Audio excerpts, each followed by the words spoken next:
그러는 거예요. 막 그거 조금 맞을 거면은 시작도 하지 마. 약간 이런 식으로 얘기를 하시는 거예요.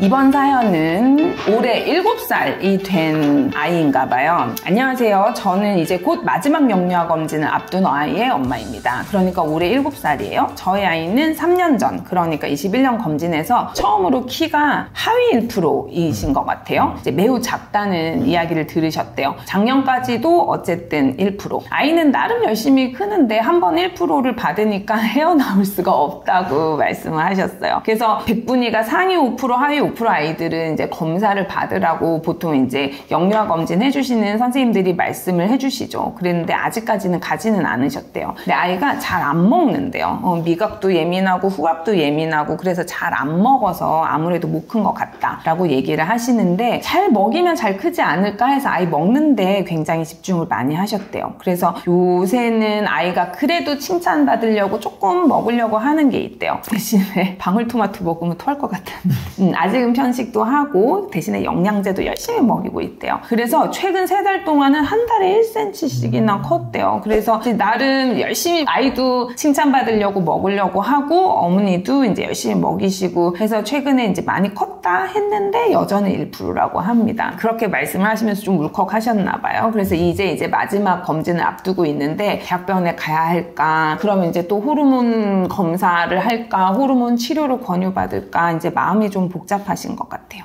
한번 만나보겠습니다. 안녕하세요. 공클리닉 윤고은입니다. 네, 서초해수학과 권덕근입니다. 저희가 이제 이 성장 글 올려주신 거를 읽어봤어요. 네. 근데 일단은 지금 이제 이게 1% 하일이잖아요. 일단 결론부터 말씀을 드리면 아이는 검사를 한번 받는 게 좋기는 해요. 근데 이제 어머님 키가 어떻게 되세요? 저도 크지 않아요. 153 정도. 153. 아버님은? 남편도 크지 않아요. 한 170? 간단간단 170. 자, 일단은 요즘에는 사실 아이들이 이제 엄마 아빠 키보다 물론 큰 아이들도 많이 있기는 하지만 평균적으로는 엄마 아빠 키보다 그렇게 확 더 크기는 어려운 시기이기는 해요. 왜냐면 영양 상태도 충분히 들어가고 있고 근데 그거에 비해서 환경이나 뭐 수면이나 이런 게 조금 스트레스나 이런 게 조금 예전보다 오히려 더 많아지기도 했어서 일단은 잘 먹는 게 제일 중요하고 잠 잘 자는 게 제일 중요하고 물론 유전적인 거는 버릴 수가 없어요. 유전적인 게 제일 크겠죠. 엄마 아빠가 크면 클 확률이 높은 거고 근데 이제 엄마 아빠가 그렇게 크지 않은 경우에는 아이가 작을 확률이 높기 때문에 이게 결국은 그냥 체질적으로 작은 아이일 것이냐 체질적 유전적으로 아니면 뭔가 질환이 있어서 작을 것이냐를 감별해줘야 되는 거예요. 그러니까 이제 이런 경우에 우리가 왜 하위 3%면은 병원에 가서 검사를 받아보라고 하는 이유가 결국은 체질적인 문제, 유전적인 문제 뭐 이런 것 때문에 작은 아이들도 있겠지만 혹시라도 뭔가 기질적인 뭐 질환이 있어서 얘가 성장 호르몬 자체가 안 크는 경우들이 있거든요. 혹시 여자예요, 남자예요? 여자예요. 근데 여자예요. 저희 동네에 생일이 비슷한 네네. 똑같은 상황인데 네. 남자인 나이를 이제 부모님을 만난 거예요. 지금. 네네네. 거기도 1%가 나오고 남자아이니까 더 예민하셔서 바로 갔대요. 1% 나오자마자 갔더니 말씀하신 대로 성장 호르몬이 적게 나오고 있다 그 말이다. 자기는 주사치를 들어갔다고 저한테도 빨리 가보라고 이제 막 이렇게 하니까 저도 이제 마음이 불안했던 거죠. 네네네. 근데 이제 이거는 사실 어떻게 보면은 되게 방법은 있거든요. 그러니까 제가 말한 이제 유전적인 질환이 있는 아이일 수도 있어요. 여자아이들 같은 경우에는. 그래서 이제 뭐 키가 좀 안 크는 유전적인 질환이 하나 있을 수 있거든요. 그래서 그런 거에 대한 감별도 필요하기는 하고 이제 성장 호르몬 자체가 분비가 안 되는 아이일 수 있어요. 그러면 우리가 이제 일단 뼈 나이를 찍어서 그 실제 연령과 비교를 해서 얼마나 빠른지 느린지를 봐요. 근데 이제 보통 우리가 뼈 나이를 찍었을 때 예를 들어 얘가 7살인데 뼈 나이가 5살이다. 그러면 사실 얘는 늦게 크는 아이일 거고 이제 고등학교까지 가서 클 수 있는 아이인데 그러면서 키가 평균적으로 크면 되게 클 아이겠지만 이렇게 작은 아이들 같은 경우는 그게 확 갑자기 따라잡아서 평균 이상으로 클 확률이 높지는 않단 말이에요. 근데 일단은 제가 이제 가보라고 하는 이유는 성장 호르몬 자체에 결핍이 있는데 그 결핍이 있을 수 있는 여러 가지 이유가 있어요. 그냥 정상인데 결핍이 있는 아이는 성장 호르몬만 맞으면 되는 거고 혹시 그게 아닌 경우도 감별은 조금은 해줘야 되기 때문에 확률적으로 높지는 않지만 해줘야 해줘야 되기 때문에 일단은 진료는 필요해요. 그래서 유전적인 질환이 있는지 여부 확인해봐야 되고, 혹시라도 머리 쪽에 뭔가 호르몬 자체가 분비가 안 될 만한 게 있는지를 감별해줘야 되고, 그거를 이제 우리가 호르몬 그 자극 검사라는 걸 통해서 하게 되고요. 그리고 이제 그런 게 다 정상인데 호르몬 수치만 낮아. 분비가 진짜 안 되고 있었어. 그러면 사실 성장 호르몬을 맞으면 이제 진짜 좀 효과를 보게 되고요. 아이가 커요, 키가 뭐 3% 미만의 뼈 나이도 어리고 성장 호르몬 분비 자체가 적은 애들은 이제 나라에서 보험으로 진료를 보실 수도 있기 때문에 비용 자체도 일반으로 맞는 것보다 훨씬 저렴하게 맞으실 수 있어요. 근데 이제 사실 나이가 이제 7살이니까 어떻게 보면 지금이 적기기는 해요. 적기라는 게 뭐냐면 비용적인 면에서도 그렇고, 아이도 본인이 이제 크고 싶어 할 거거든요. 자기가 또래보다 키가 작은 걸 인지하기 때문에 이제 협조가 좀 잘 될 나이예요. 그래서 지금 시작하시는 게 어떻게 보면 효과는 제일 극대화로 뽑으실 수 있는 시기이기 때문에 뭐 한 달, 두 달 늦는다고 문제될 건 아니에요. 마음의 준비는 조금 하셔도 되는데 가는 거에 대해서 겁내실 필요는 없어요.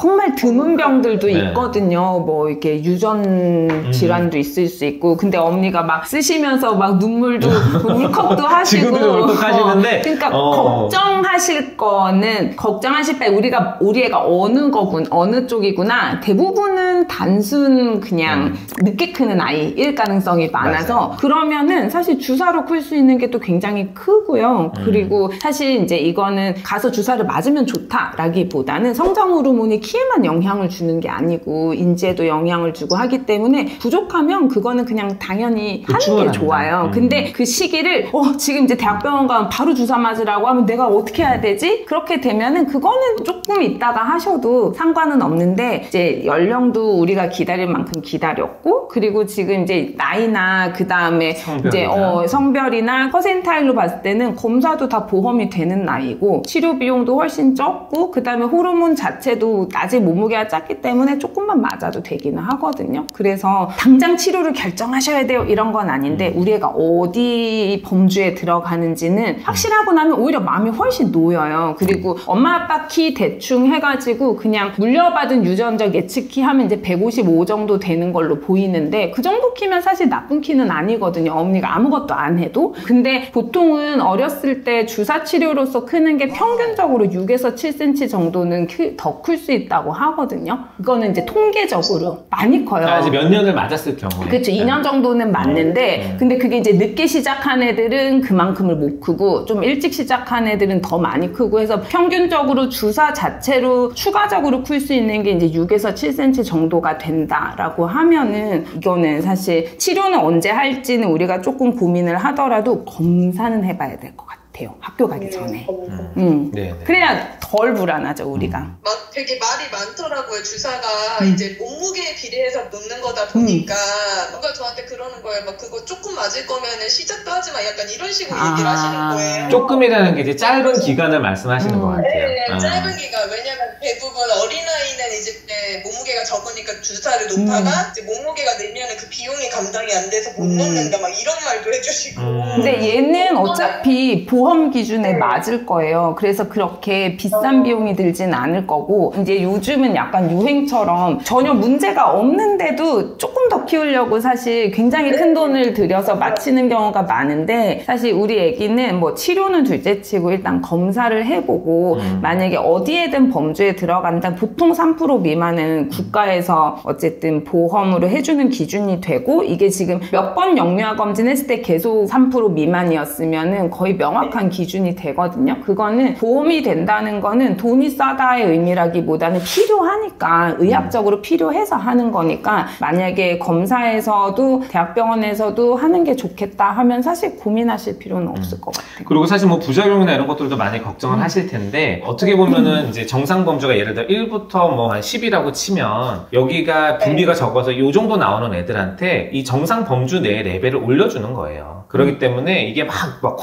너무 과하게 올라가가지고 뭔가 이상 반응을 일으킬 확률은 굉장히 희박하고, 사실 사실 타이레놀도 부작용이 있는 것처럼 모든 뭐 부작용이 없는 게 있겠냐마는 거의 정상 범주 내에 있는 호르몬 레벨을 조정하는 거다 보니까 크게 부작용도 지금 나이에는 크게 걱정하실 건 없어요. 오히려 분비 적어서 문제가 되는 것들이 사실 더 많고 남자애들은 사실 조금 늦게 크기 때문에 그리고 키 클 수 있는 시간이 많아서 좀 기다려봐도 물론 돼요. 반응이 없는 아이들도 있긴 하거든요. 맞아도 반응이 없는 아이들도 있기는 해요. 근데 그거는 한 2-3달 정도 맞아보면서 우리가 결정을 하는 부분이기 때문에 일단 저는 이런 경우라면 일단 가서 검사 받아서 뭔가 정상적인 범주 안에 있는지 확인하실 필요는 있을 것 같아요. 검사하고 그러니까 나중에 그냥 클 포텐셜이 있는지. 그래서 치료는 어머니가 지금 당장 결정 뭐 대학병원에서 지금 안 하면 안 돼요 뭐 이렇게 하지는 않으니까 일단은 검사해서 우리 애가 단순 그냥 늦게 크는 아이인지 혹시 유전자의 문제가 있는지 혹시 다른 호르몬의 문제가 없는지 이런 거를 좀 본 다음에 치료는 다니시는 소아과 선생님하고 그다음 대학병원 선생님하고 천천히 결정해도 하나도 늦지 않아요.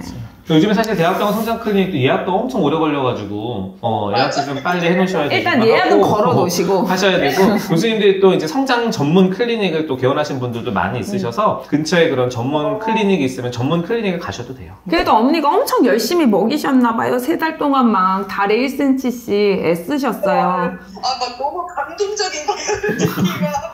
달에 1cm씩 크고 있는데 수치를 적는데 계속 이렇게 근데 일단 진짜 잘 자고 잘 먹는 거 무시할 수는 없어요. 그래서 비만을 만들면 안 되지만 그래도 체중이 과체중이 되면 사실 키가 좀 안 클 수 있거든요. 그러니까 이제 체중도 조절하긴 해야 되지만 잘 먹이는 것도 중요해요. 애가 막 칭찬받으려고도 먹으려고도 애썼고 까다로운 애 먹이시느라고 어머니도 애쓰셨고 뭐 이 정도 마음이면은 얼마나 잘 크겠어요. 너무 걱정하지 마시고 진짜. 예약 잡아서 한번 다녀오세요.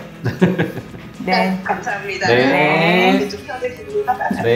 네, 다음에 또 뵙겠습니다. 네. 감사합니다. 네.